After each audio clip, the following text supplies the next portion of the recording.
Saludos cordiales a todos nuestros amigos de La Voz del Tolerante, a todos aquellos que miran esta programación de Tribuna Colectiva. Programación educomunicativa interesante, importante, en la cual invitamos a usted su participación con sus criterios, con sus consultas, con sus críticas, que son siempre bienvenidas a este espacio, en donde procuramos generalmente la participación ciudadana, en donde procuramos dar voz a aquellos que no tienen voz, dar la oportunidad de que la palabra sea democrática, que sea amplia, que podamos nosotros compartir con ustedes, amigos residentes y oyentes, toda esta programación que nos permite a nosotros generar opinión pública, que nos permite también analizar las situaciones que se van presentando en el día a día de lo que corresponde al quehacer de nuestra sociedad.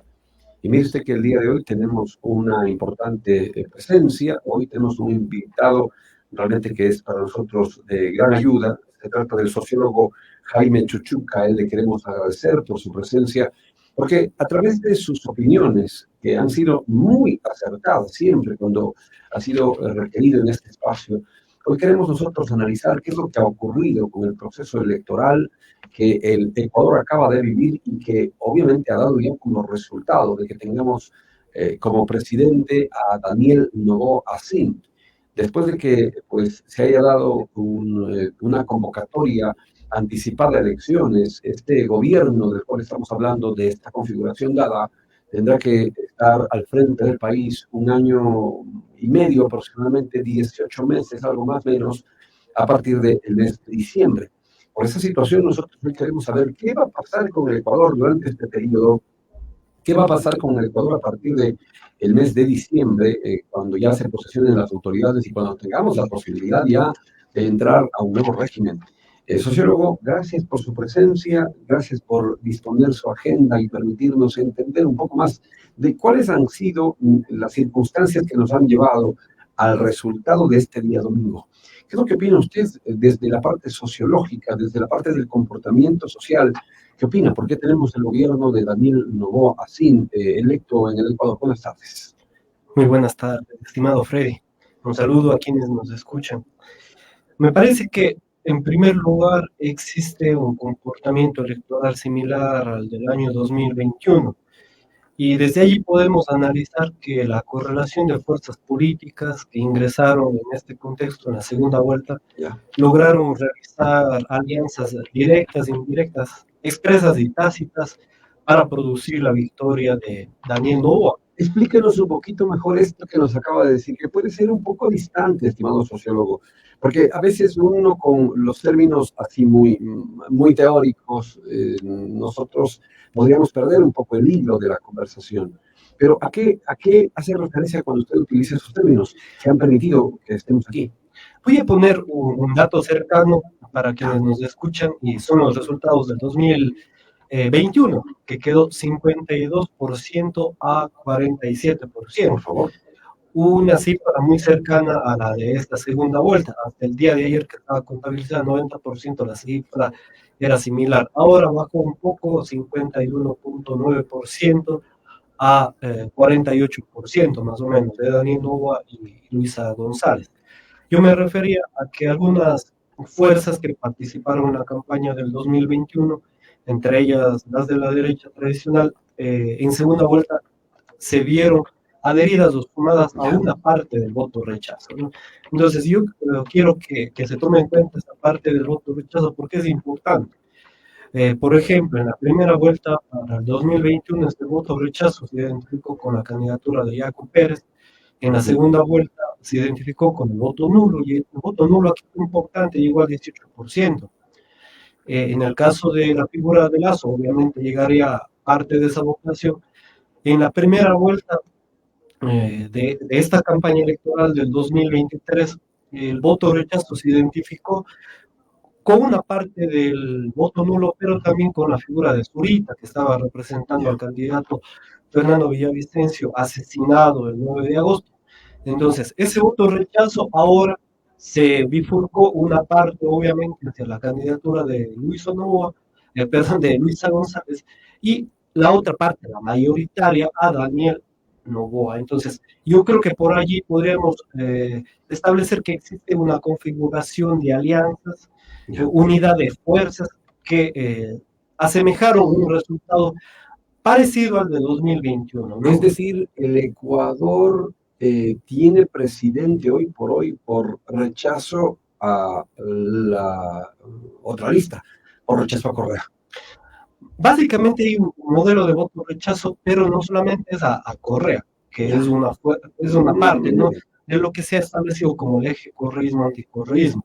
Pero hay otra parte más, que es el de rechazo también al gobierno saliente, al de Guillermo Lasso, porque por supuesto una de las cosas que convocó a la primera y segunda vuelta obviamente fue la muerte cruzada, y es para que se vayan tanto los asambleístas cuanto el gobierno de Guillermo Lasso. Entonces, yo creo que el voto rechazo se ubica por este lugar, pero asimismo hay que analizar una parte, yo creo que aquí digo algo incómodo para algunos analistas también y medios de comunicación que he estado escuchando, es que el correísmo no se acaba, sino que más bien conserva su votación. Una votación alrededor del 47-48% en la mayor parte de lugares, y en la primera vuelta electoral de 2023 incrementó el número de asambleístas, posiblemente con los asambleístas del exterior, ahora llegue a 52 asambleístas, y va a tener un número mayor que el anterior, y asimismo tiene 9 prefecturas, más de 50 alcaldías, parte mayoritaria del Consejo de Participación Ciudadana, incluso tiene presencia en el Consejo de la Judicatura. Entonces, tiene mucha importancia numérica en las instituciones centrales del Estado.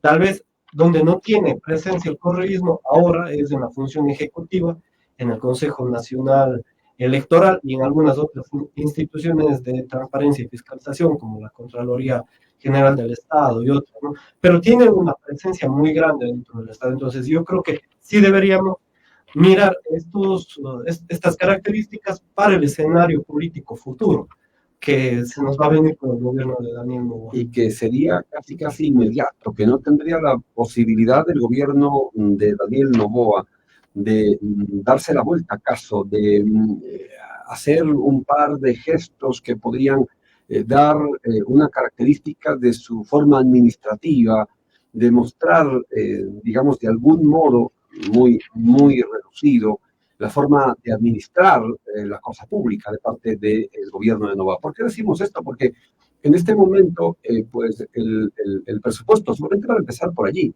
el presupuesto general del Estado lo tomaría por unos días el gobierno de Noboa con cierta característica, inclusive influenciado para el 2024. Lo que hay que señalar también es que durante todo el 2024 pues habrán algunas situaciones de acomodo dentro del tema de la ejecución de proyectos que están en marcha, que pues tendrán que ser considerados por el nuevo gobierno, pero que prácticamente eso llevaría como una especie de inercia al gobierno electo para el cumplimiento de sus propuestas administrativas, a no ser que tome un giro. Nos adelantamos un poco, estimado sociólogo, porque se ha anunciado que vendría una consulta, y por eso es que nosotros entramos en esta materia de inmediato, porque ¿cree usted que el corto tiempo, con todo lo que acabamos de señalar, temas financieros, temas de proyectos, el acomodo, el ajustar las riendas de la cosa pública y la administración, podrían darle la oportunidad de hacer una consulta, que era la propuesta con la que de alguna manera también llegaron los candidatos, ambos, pero en este caso al llegar al poder, ahí no va? Voy a entrar de lleno con su pregunta. Y me parece que la propuesta de la estrategia política directa de Daniel Noboa fue no generar una contradicción obvia y directa con el correísmo. Incluso esto se percibió en los dos debates, en el primero y en el segundo debate, y también en esta segunda vuelta electoral, de llamar incluso a una conciliación, una posible conciliación. Es más, el día de ayer entrevistaron a Isabel Noboa, por ejemplo, tía del actual presidenciable Daniel Noboa, y ella decía que llama también a los correístas a hacer un gobierno de unidad para sacar al país de la situación actual. Entonces, yo creería por allí, si es que se van a esta alternativa y comienzan a gobernar de modo conjunto, sería mucho más fácil para el gobierno de Daniel Noboa, ya que tiene solamente 14 asambleístas de ADN. lo cual el número de asambleístas va a permitir o no la gobernabilidad y el check and balance eh, entre la Asamblea Nacional y el Ejecutivo. Entonces, de esa manera podría ser una de las formas que incluso podrían realizar la consulta popular. Y matizo un poco más de esto, porque casi siempre en términos de la campaña electoral uno analiza más las diferencias, ¿no? Y generalmente en la propaganda se hace eso. Pero hay muchas coincidencias en el plan de campaña, en el plan de gobierno inscrito en el Consejo Nacional Electoral, incluso en el mismo debate, hubo muchas coincidencias. Y respecto a esto, también existe un personal similar. Por ejemplo, Daniel Noboa dice que va a nombrar como ministro de Agricultura a Iván Wong Chang, que fue ya viceministro de Cultura nombrado en 2011 en el gabinete de Rafael Correa. Entonces, él sería ahora ministro de Agricultura con el gobierno de Daniel Noboa. Y es una figura que, digamos, conoce tanto el sector bananero, fue vicepresidente de la Asociación Bananera del Ecuador, además de actualmente ser presidente de Doble de Ecuador, y también ha sido, pues, dentro de la administración pública, una mano, digamos, amiga dentro de las fuerzas del correísmo. Entonces, en esa dirección yo creería que podría haber futuras negociaciones. El día de ayer también el discurso de Luisa González llamaba a tener mucha conciliación, de decir que se cumplan las propuestas esbozadas en campaña, como el libre ingreso a las universidades, también sobre la reforma fiscal, económica, etcétera, ¿no? Y que iban a estar vigilantes ante eso y que podrían coincidir incluso en la votación dentro de la Asamblea Nacional por leyes que tiendan a eso. Si es que empezaría por ahí, podría ser plausible la consulta popular. Sin embargo, voy a generar el otro patrón histórico que tuvimos con Guillermo Lasso, que es el siguiente, que empiecen a haber discrepancias y discusiones desde el primer momento, desde las primeras votaciones en la Asamblea Nacional, y que se genere un ambiente irreconciliable. Y esa puede ser la tónica, a lo mejor utilizada por la otra candidatura para en 1 año y medio, porque hemos escuchado de otros analistas también, que dicen que no está, usted lo ha señalado también de algún modo, no es que está completamente muerta, no es que está desaparecida la candidatura que apoya, que está respaldada, que está de alguna manera afianzada en el correísmo. Está vigente, está todavía viva y han dicho, vamos, entre comillas, no lo han dicho de este modo tan amplio, a esperar ese tiempo para que Daniel Noboa pueda ejecutar su plan de gobierno y si no lo cumple será una buena oportunidad para ellos. Entonces, a lo mejor esta situación de generar una ingobernabilidad a través de las alianzas posibles también de ese sector podrían provocar que no le vaya bien al gobierno de Daniel Noboa. ¿Qué cree usted, sociólogo? En realidad yo creo que este es el escenario más efectivo que podría cumplirse ahora, precisamente porque es un gobierno muy de un espacio temporal restringido, un año y medio apenas, y vamos a estar ya en campaña electoral, pero desde mañana. En realidad, los diferentes candidatos que quieran presentarse en 2025 para la presidencia y vicepresidencia de la República ya están jugando sus cartas. Yo escuché el día de hoy en la mañana a Rabascal decir que él está armando un proyecto político y está lanzando ya su candidatura, por ejemplo, el día de hoy en la mañana. Entonces, esto de aquí quiere decir que va a haber un probable escenario conflictivo entre la figura de Daniel Noboa y la Asamblea Nacional.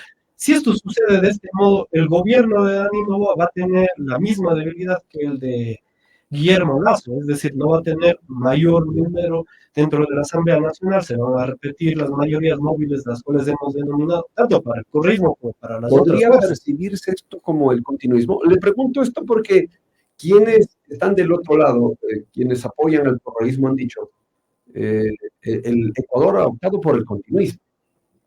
Hay continuismo en varias características de los diferentes gobiernos, incluso en los gobiernos del correísmo, no es que hayan habido diferencias completas entre uno y otro. Principalmente porque la administración pública, muchos de los técnicos, expertos, ministros, gente de los altos mandos, medios y bajos, se replica entre todos los gobiernos. Por ahí existen varias coincidencias. Ahora, También hay este efecto del continuismo precisamente en los últimos gobiernos, Moreno, Lasso y ahora Novoa, por las políticas públicas que se están tratando de impulsar a que se cumplan en los diferentes gobiernos. Por ejemplo, el día de ayer, la mayor parte de asesores improvisados ad hoc en las elecciones para Daniel Noboa decían que debería tratar de aplicar el recorte a los subsidios a los combustibles, lo mismo que le decían a Moreno y a Lasso, ¿no?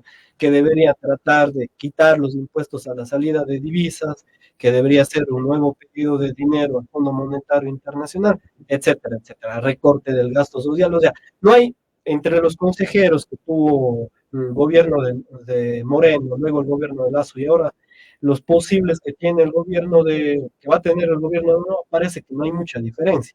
Entonces, si es así, va a haber obviamente un continuismo.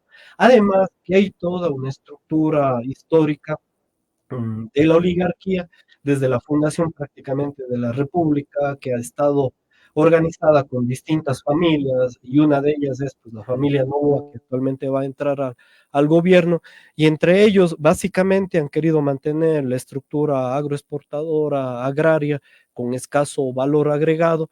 Entonces, sí que van a mantener la forma como ellos están trabajando de modo tradicional, la tierra, la exportación, las formas productivas y las empresas. Además que asume Daniel Noboa al gobierno en diciembre y asumirá ya con Claro. una deuda de 88 millones de Eso es lo dólares que decíamos. al SRI. Y esto es una de las cosas que la corporación Novoa debería pagar, o sea, por ética y por política. En el discurso presidencial, ¿no? Le retamos a Daniel Noboa a que pague los 88 millones de dólares que se le debe, porque si uno se fija en el SRI y pueden googlear, todas las personas que nos escuchan, entran a Google, ponen SRI, ranking de deudores, ponen 25, 50 o 100 y se puede ver la cantidad de cientos de millones de dólares que podrían ingresar para el gobierno, porque se dice, todos dicen, no hay dinero. Sí, pero si nosotros sumamos todo eso, puede llegar a más de 2.000 millones de dólares de todos los deudores. Entonces, puede haber un dinero para arrancar, empezando porque la corporación no va a pague sus 88 millones de dólares. Interesante lo que estamos analizando en esta jornada con el sociólogo Jaime Chuchuca, nuestro invitado. El día de hoy nos está dando referencias de qué es lo que va a pasar con el gobierno de Daniel Noboa, gobierno al cual hemos accedido los ecuatorianos a través del voto claro, a través de un balotaje en el cual se decían muchas cosas, se hablaban de diferentes cifras, inclusive que la candidatura de Luisa González podría ser la triunfadora.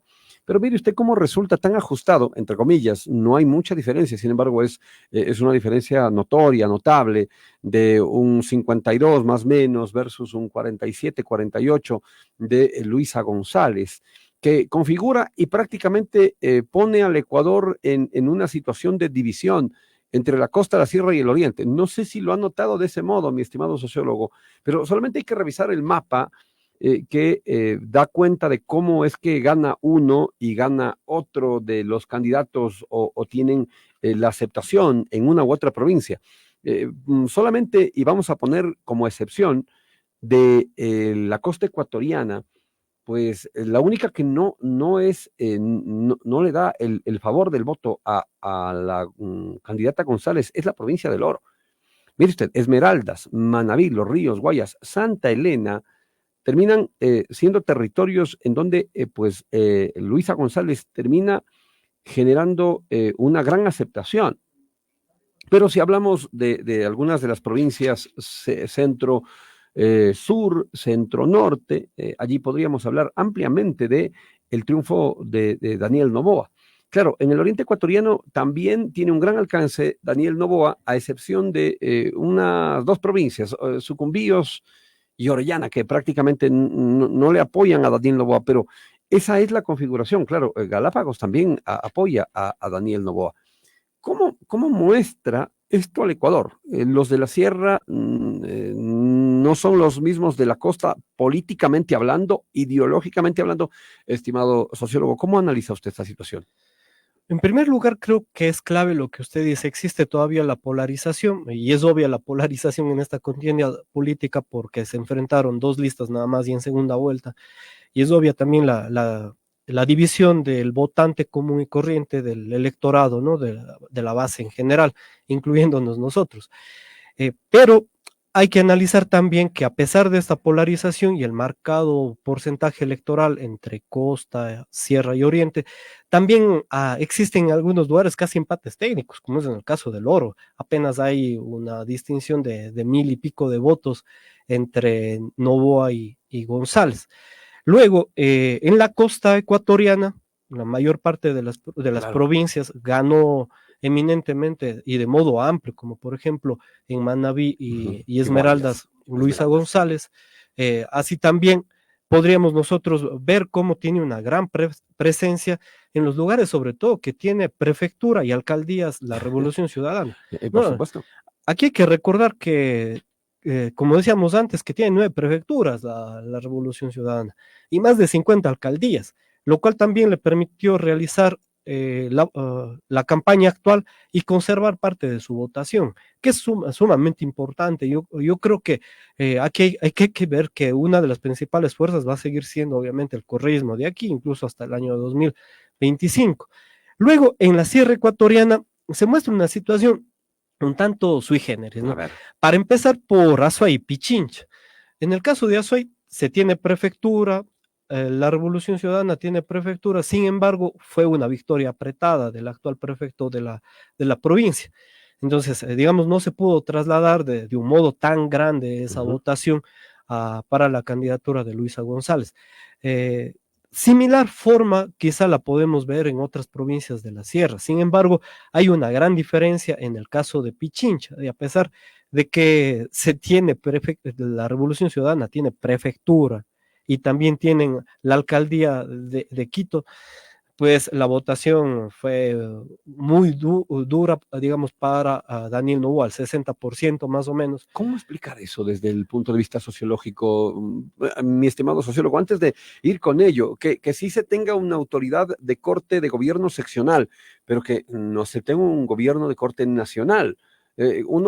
Analizando de lo que pudo haber ocurrido en la provincia de Azuay, uno dice si ganó en la prefectura J. Lloret, representante de Revolución Ciudadana, parecería que es un poco obvio que pueda tener también esa misma aceptación la candidatura de Luisa González, pero tenemos una comunicación en directo. Mil disculpas por la espera. A quien esté en la línea, le escuchamos. Buenas tardes. Muy buenas tardes. Yo pensaría que también, así como el correísmo hizo lo que hizo, la base de Manta sería lo primordial aquí, ¿no? Así como él hizo que salga la base de Manta y todo se vino al suelo, yo creo que debe regresar la base de Manta. Gracias. Muy bien, interesante punto de vista. Punto de vista que podría inclusive haber generado alguna influencia en el votante, estimado sociólogo, porque en la primera vuelta electoral no se habló mucho sobre este componente, pero sí fue un elemento de mucha discusión, el tema de la tabla de consumo, aquella que empezaron a hacer mofa en algún momento aquellos analistas entendidos en temas la criminalización de aquellas personas que pudieran ser consumidores. Había una fuerte discusión, tal vez no en los medios tradicionales, sino en las redes sociales, y esta situación en algún momento pensaba que podría no haber influido en la campaña de Daniel Noboa. Nos referimos a que él hablaba constantemente de la tabla del consumo, pero decían los analistas, no, pero si eso ya lo habíamos visto en otros gobiernos y no tuvo asidero.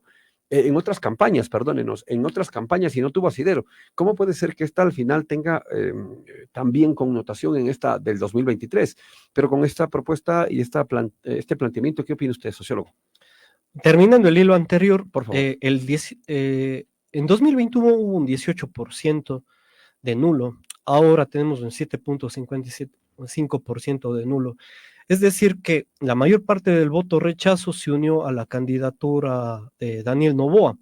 Y esto es muy crucial analizar porque la votación de todas las personas, como por ejemplo Fernando Villavicencio Zurita, se fue hacia la tienda política de Daniel Noboa, así también la votación que en un momento Claro. la tuvo Guillermo Lasso y de las otras fuerzas de la tendencia de la derecha. No así en el caso del correísmo, que a pesar de que llamó a numerosas organizaciones a votar por él, del centro a la izquierda, ninguna de ellas dijo directamente o llamó directamente a sus organizaciones a votar. Incluso ya el siguiente día del 20 de agosto, por ejemplo, Lourdes Tibán, que es de Pachacuti y de la CONAIE, decía que iba a votar ya directamente por Daniel Noboa. Entonces, yo creo que por allí se puede analizar muy bien los factores de por qué ahora ganó también Daniel Noboa. Ahora, y en este segundo aspecto que usted comenta, frente al narcotráfico, a la inseguridad, que son parte del contexto de la votación, los miles de muertes que existen entre 2022 y 2023 ya superan los 12.000 ecuatorianos y ecuatorianas, pues asemejan también al contexto de la pandemia, los miles de muertos que hubo en el contexto de la pandemia. Ahora, digamos, tenemos este antecedente. Y luego el problema de la guerra de la droga, en el cual está el Ecuador y el tejido ecuatoriano, compromete pues a muchísimos de los espacios económicos legales e ilegales dentro del Ecuador y a diferentes ejes. Yo quiero hablar, por ejemplo, de que en el gobierno de Guillermo Lasso existe un eje, el cual ha sido denunciado a través del caso León de Troya, que es el eje de lavado de activos en el sistema financiero. En la época de Rafael Correa eran denunciados operadores y algunas actividades dentro de la corrupción del sector público, es decir, utilizando empresas del sector público y funcionarios del sector público para la mafia.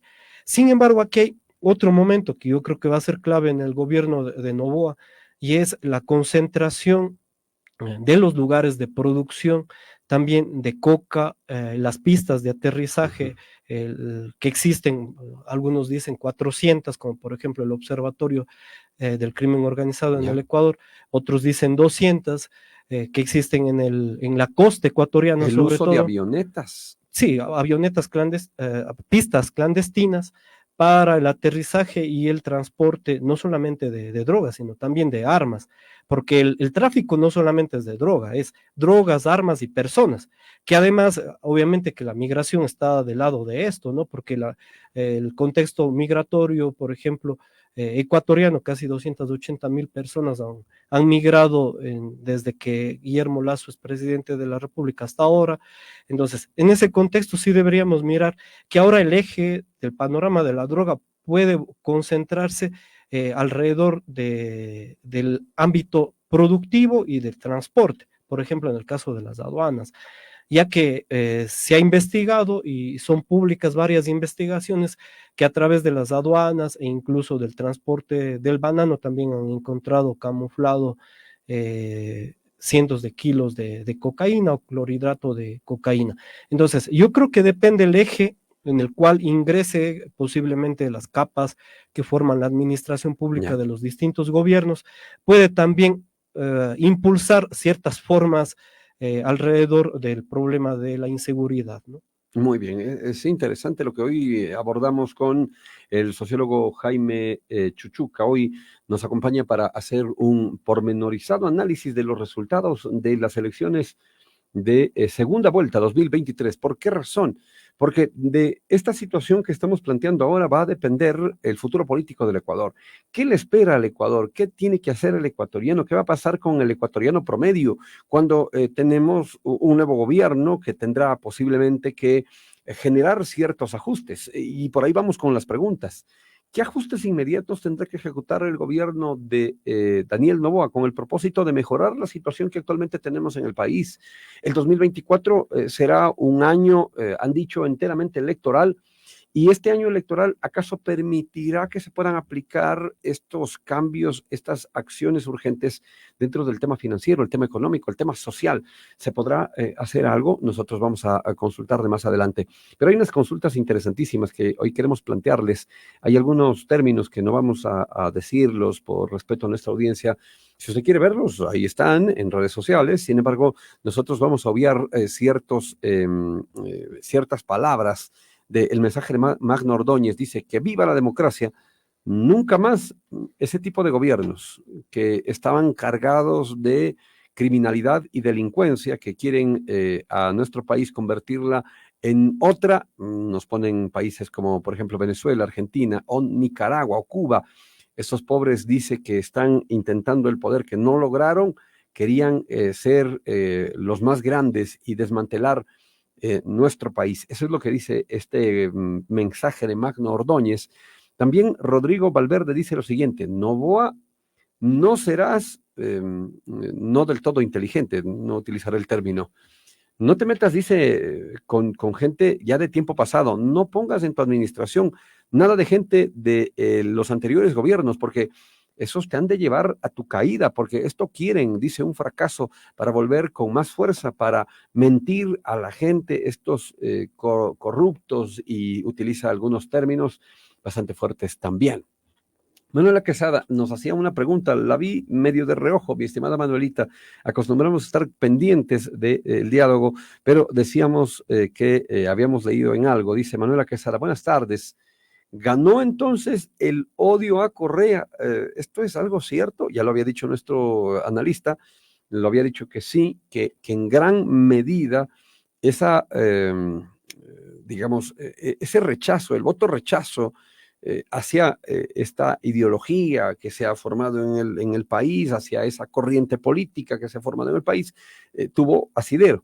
Otra vez ganó, dice ella, el menos peor candidato. Daniel ganó por su mega estrategia. Y aquí nosotros nos robamos su término para adelantarnos un poco. Muñeco de cartón. ¿Será que tuvo mucha influencia muñeco de cartón en las elecciones, sobre todo yendo hacia los jóvenes? Porque esa es la pregunta, ¿hacia dónde queremos ir? Hacia los jóvenes. ¿Acaso los jóvenes se dejaron influenciar mucho por ese tipo de campaña? También Nelson Valverde dice: en Ecuador sigue ganando el voto emocional antes que el voto razonable. Hubo, dice, una caída después del debate, luego la estrategia de los muñecos de cartón los volvió a afianzar para la victoria. Nelson Valverde, muy bien atinado su mensaje a esta parte cuando analizamos esos temas, porque ¿quiénes ponen presidente? Habíamos hecho nosotros una lectura del mapa de las votaciones en nuestro país y habíamos dicho que dividido un poco la sierra, la costa y el oriente, a excepción de unas dos en el oriente ecuatoriano que tenían cierta tendencia, que ya vamos a reiterarla para ustedes, amigos. Pero lo que sí es interesante también es decir, ¿qué grupos de edad podrían haber puesto su actitud, haber determinado la votación de este pasado domingo? Juana Zavala también dice: es demasiado machista, no sé a quién se refiere, espero no encontrarme con algo complicado. Es demasiado machista y desubicado. Decir que Luisa, ¿por qué subliminalmente cayeron que se les va a quitar el marido? El reduccionismo de la mujer en la política es aberrante, ¿no creen? Vamos allí. Claro, es un último pronunciamiento, ya vamos a hablar también de eso. Y lo que nos dice Iris Alba, dice: ¿por qué Noboa solo habla poquito? Sus primeras declaraciones dejan mucho que decir. ¿Será que le supera a Moreno y a Lazo en este poco tiempo? Podría ser uno de lo peor, dice ahí Iris Alba. Después de estos mensajes, ¿qué le parece, mi estimado sociólogo, si vamos a una pausa?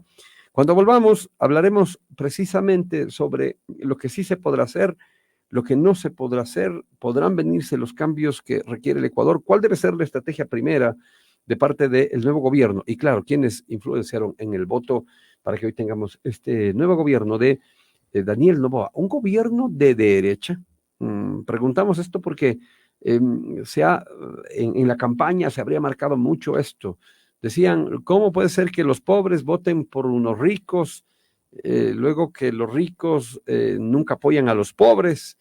Y claro, en el Ecuador no debería ganar de presidenta una mujer. Hay muchas cosas que analizar, estimado analista, sociólogo Chuchuca. Cuando regresemos de la pausa comercial, volvemos enseguida. La voz del Tomebamba. Mire usted, mi estimado sociólogo, cuántas cosas hay que analizar en este programa. Porque en realidad hay muchos elementos que pudieron haber jugado un papel preponderante. El tema de lo que dice nuestra gran amiga Juana Zavala, subliminalmente creyeron que les va a quitar el marido. Se refiere entonces a esos últimos pronunciamientos que hemos realmente he escuchado con mucho susto. ¿Qué opina usted al respecto?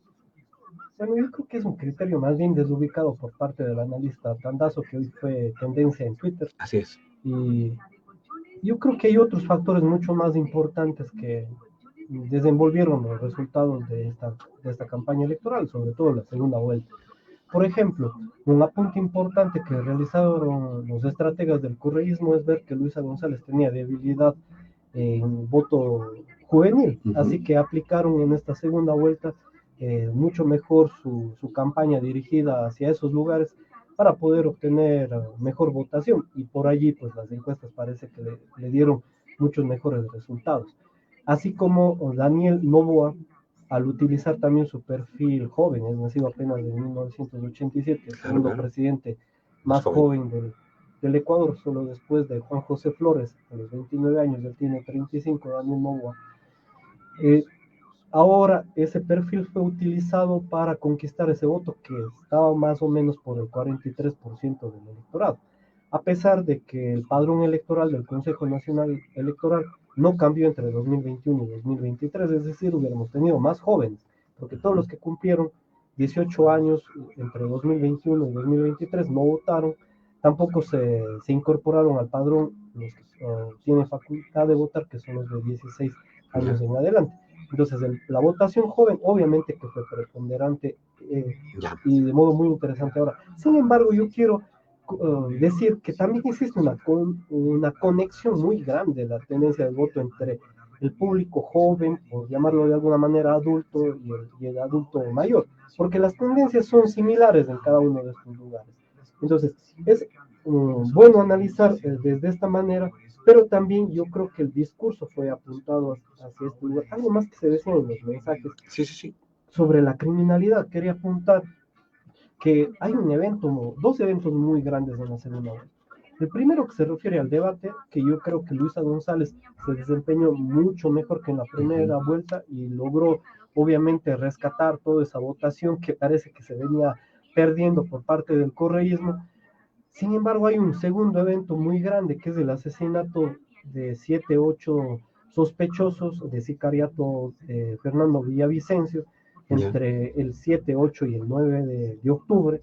Asimismo, una denuncia de la Fiscalía comprometiendo al gobierno de Correa, entre comillas, por un testimonio anticipado, violando el proceso penal y legal. Lo actuó de manera, yo creo que muy desleal a la Fiscalía, y uno me parece que institucionalmente no debía haberlo hecho en plena campaña electoral.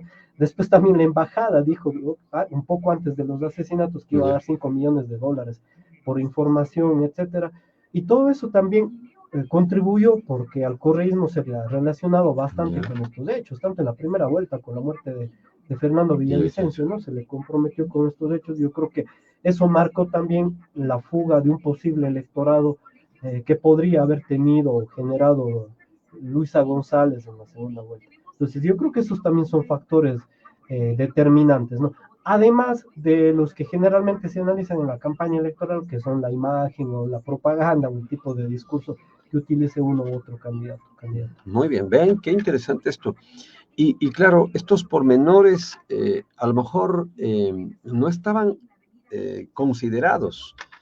Estos hechos últimos que usted habla de la criminalidad y los acontecimientos que relacionen muy posiblemente a una candidatura con dichos hechos realmente que asombraron al país. ¿Cómo puede ser posible que en un periodo justo cercano, como estratégico, como muy bien pensado, mire usted, fue justo inclusive de los hechos deportivos en los que participa la selección ecuatoriana, justo para que no perdieran, dicen los entendidos, no pierdan vigencia, para que no naden en el aire, simplemente para que no queden como por desapercibidos, sino que justo poco antes de esos hechos se pueda evidenciar precisamente ese tema y se lo permanezca analizando durante un buen tiempo hasta llegar a las elecciones. Realmente es interesante lo que usted plantea, pero lo que sí nos llama la atención es lo de los jóvenes y su actitud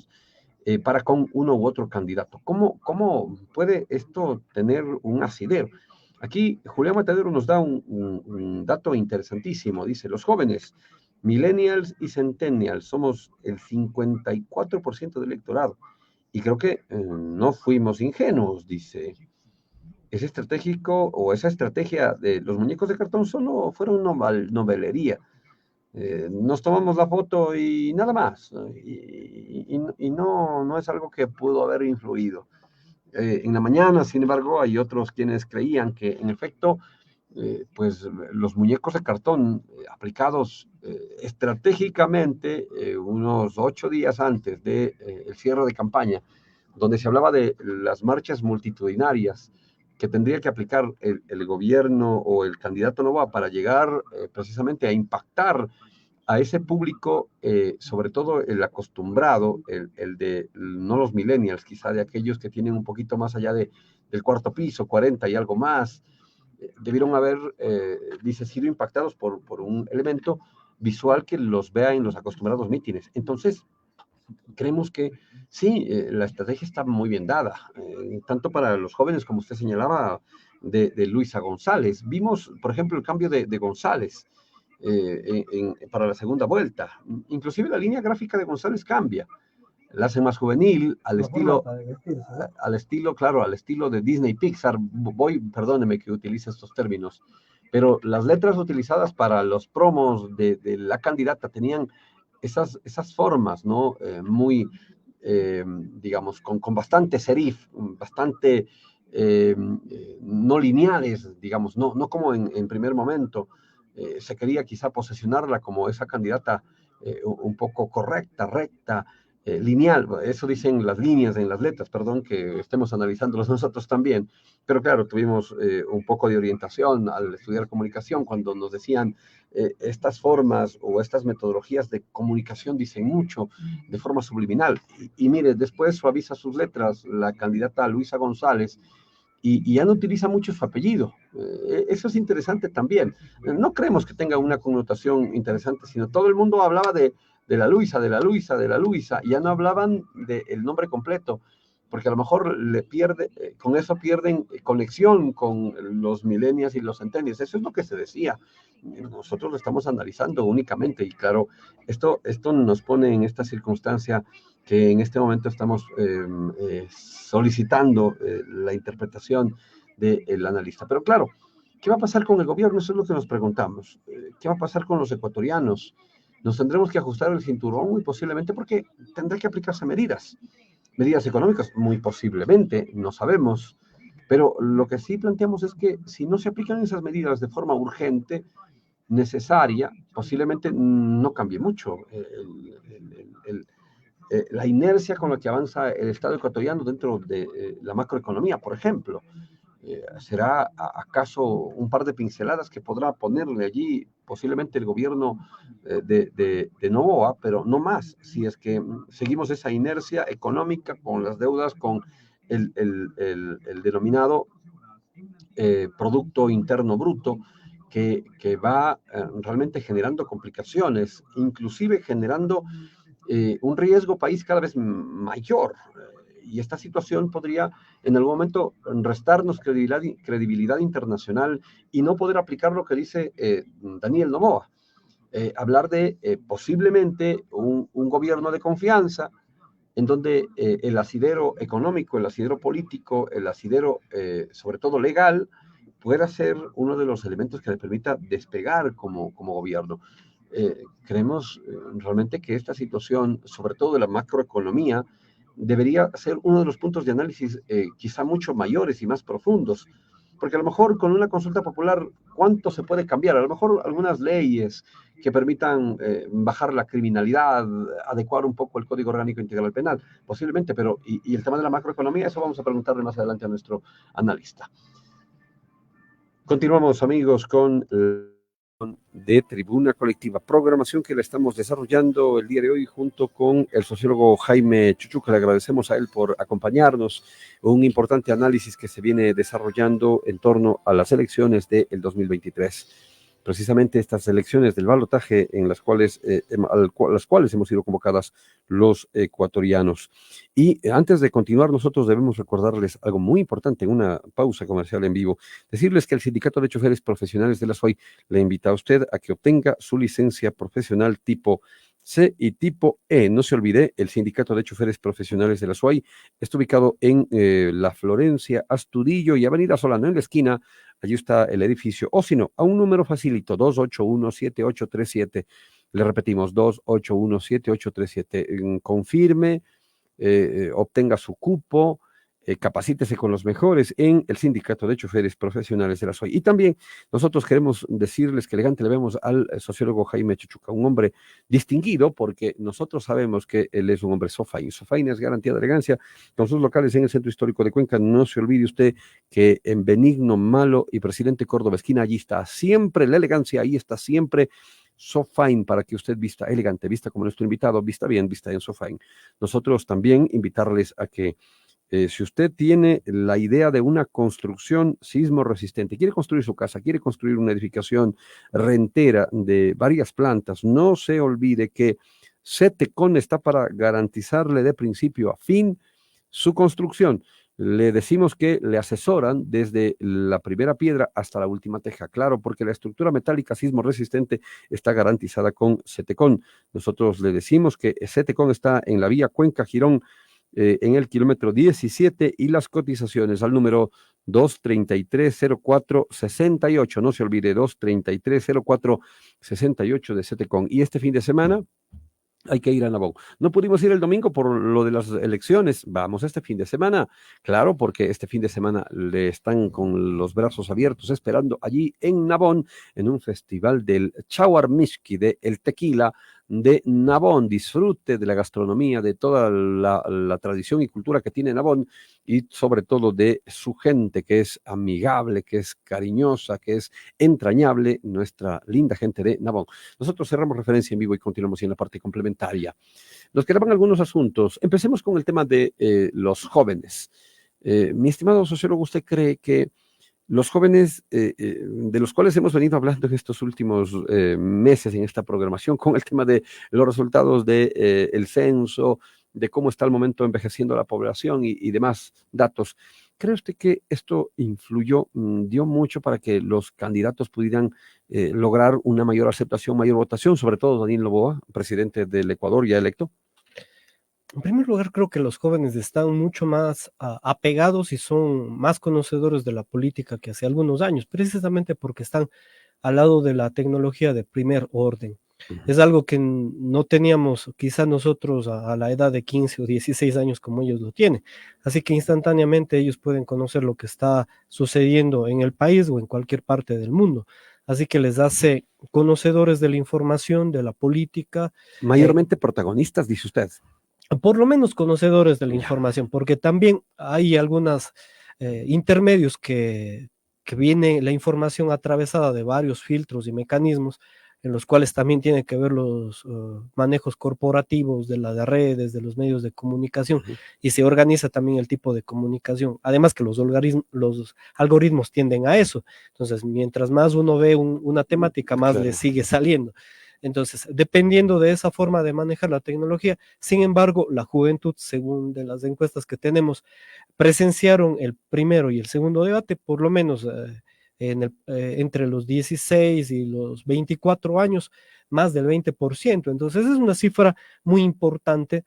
Dependerá, no si es que lo terminaron de ver. Sin embargo, ya quiere decir que estas personas están comprometidas con saber lo que pasa en el país. No tiene que además, sí, también de la meme política, ¿no? Porque algunos dicen, tengo que ver el debate para saber luego qué dicen los memes, que es también otra parte, que me parece a mí adecuada también, porque es parte de la cultura, de la diversión. El chiste también tiene un contexto ideológico y político. Y la parte regeneracional de la élite política. Recordemos el primer debate, ahí estuvo la élite política presente, y entre ellos Luisa González sería el rejuvenecimiento, digamos, de parte del correísmo, al igual que Andrés Arauz, y por otro lado, de la parte más tradicional, digamos, de la derecha, aunque Daniel Noboa se llama de centro izquierda, él mismo, y al igual que su padre, Alvarito Noboa, se llama de izquierda. Y dice, Y no, eso le preguntábamos, también vea que conectó precisamente justo con esto. Un gobierno de derecha. me Es el de parece, Daniel Noboa. de modo tradicional, es un gobierno de derecha, más que nada por las estructuras en las cuales se desenvuelve, por las corporaciones en las cuales se tiene su base económica. Política tradicional es una recomposición y reorganización política de una familia de las oligarquías ecuatorianas, la familia Noboa, que es muy grande además, y luego de eso, obviamente que tiene ya su retórica y la propaganda, etcétera. Él podrá decir que es de centro izquierda, sin embargo, van a mantener las estructuras y los modelos económicos que se han venido orquestando en las plantaciones, en las haciendas de banano, etcétera, con muy pocos cambios en favor de las políticas trabajadores, ¿no? Por ejemplo, podemos hablar nosotros que la flexibilización laboral o la precariedad laboral ha venido siendo un marco permanente de los ministros últimos de trabajo y de agronomía, incluyendo el gobierno de Rafael Correa, que benefició también a las bananeras, esto no lo podemos olvidar, y que ahora intentará irse por el mismo camino. Entonces, la situación agroexportadora yo creo que no va a cambiar. Ya. Además que hay un concepto, ¿no? Esto sería de hablar mucho más largo, pero bueno, solamente lo dejo planteado. Hay una interseccionalidad que se llama entre algunos partidos de izquierda y de derecha y sobre todo de algunas figuras. Es decir, que aprovechan el discurso de izquierda para llamarse alternativos, emancipadores, y luego a la hora práctica ejecutan una política obviamente conservadora, tradicional, que nada tiene que ver con lo Con lo que emancipador, ¿no? han planteado. Muñecos de cartón, que El tema, van a ser una novedad muy posiblemente en todo este igual que los tiempo. zapatos rojos de Lazo, ¿no? A propósito, Recordemos. pero ¿cree usted que eso influyó en los jóvenes? Habíamos hablado nosotros de un mensaje de Julián Matadero, un fanpage, entiendo. Dice, los jóvenes millennials, centennials, somos el 54%. No somos ingenuos, pero esta situación de la estrategia de muñecos de cartón fue solamente una novelería. Eso es lo que dice. ¿Cree que al final esas estrategias, como decía usted, las redes sociales influyen en los jóvenes? ¿Podría ser que influyeron también estas estrategias o no? Creo también otro comentario que usted leyó apunta a eso, es que el voto sigue siendo emocional, o sea, Ya, claro, también claro. es eso, y también la indecisión del voto pesa mucho. Yo creo que la herramienta como la de los zapatos rojos, la de un tatuaje o la del muñeco de cartón, a última hora trata de consolidar la votación que se ha venido teniendo y garantizar también que la población replique la campaña, ¿no? Y ha sido una herramienta utilizada en otros sentidos, a veces con un objeto material, pero también con un llamado, una voz. Recordemos la de Bucaram, ¿no? De un solo toque, por ejemplo. Tenía ese mismo sentido simbólico de que todas las personas se representen, ya sea con una palabra, con una frase, con un objeto material o una herramienta para consolidar el voto de última hora. Sin embargo, hay cosas muy simbólicas en este contexto de la segunda vuelta electoral. Por ejemplo, el hablar de Quaker o el candidato de la empresa bananera, en el caso del Quaker, ¿no? Con un producto natural de un país agroexportador, con un mínimo valor agregado, también producto natural del otro lado, la hierba luisa, ¿no? Que se hacían en los memes. Así también el problema del cartón es que simbólicamente, al igual que el de Lazo fueron los zapatos rojos y al poco tiempo se veía teñido de sangre por los momentos de inseguridad, el levantamiento popular de junio de 2022.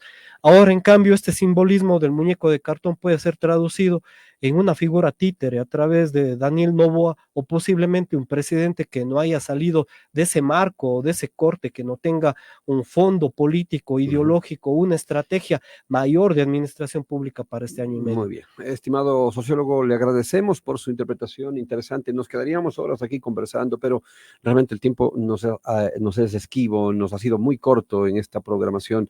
Le queremos agradecer. Siempre presto el sociólogo Jaime Chuchucua cuando nosotros le pedimos que nos acompañe. A él le decimos, sociólogo, quisiéramos su compañía, su análisis, y por eso precisamente queremos extender nuestro agradecimiento, decirle que el sociólogo Jaime Chuchucua pues obviamente es un conocedor experto, hay una opinión que habla sobre una tendencia precisamente. Y claro, también Javier Torres nos dice a los serranos, me incluyo, que no somos conocedores. Así cumplimos con todos los mensajes enviados a esta programación, pero no podemos seguir analizando. Nos encantaría quedarnos más. Sociólogo, muchas gracias por su tiempo. Gracias a ustedes, amigos, por el de ustedes. Y será hasta una próxima programación. Por hoy es todo. Muy buenas tardes. Hasta pronto.